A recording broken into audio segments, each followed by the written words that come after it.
C'est ici que sont situés les stands du Burkina Faso à cette 4e exposition économique et commerciale Chine-Afrique.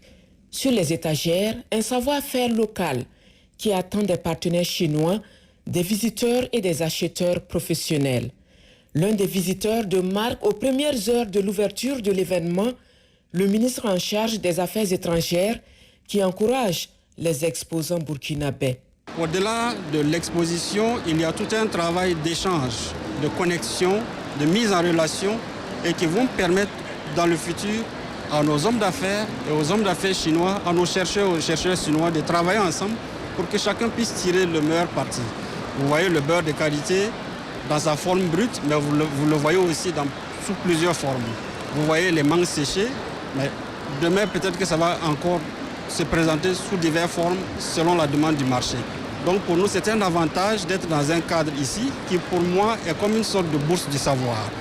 Se partager les idées, s'enrichir mutuellement les expériences des uns des autres, mais surtout comprendre le marché international. Et ça, c'est un travail que nous devons faire dans nos pays. Comment s'insérer dans le marché international en s'inspirant du modèle chinois.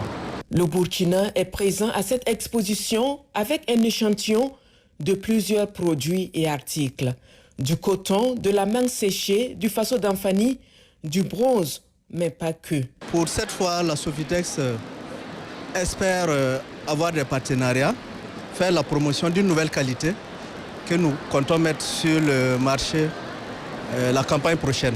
L'objectif, c'est de rencontrer nos clients qui achètent pas directement avec nous, mais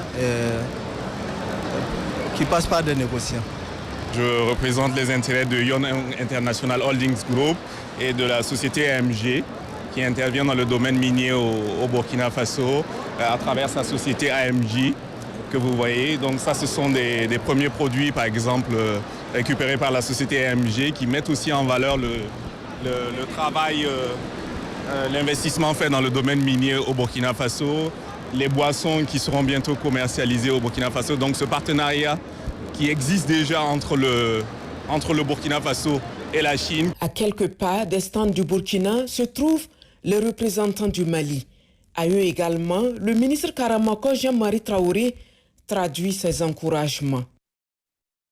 Un pan du savoir-faire local du Mali, du Burkina et de la cinquantaine de pays africains côtoient ici la culture et la technologie chinoise qui s'expriment dans presque tous les secteurs économiques. Ce sont donc près de 3000 exposants qui occupent les stands de cet événement d'envergure de Changsha, signe de la vitalité des liens économiques et commerciaux entre les pays africains et la Chine.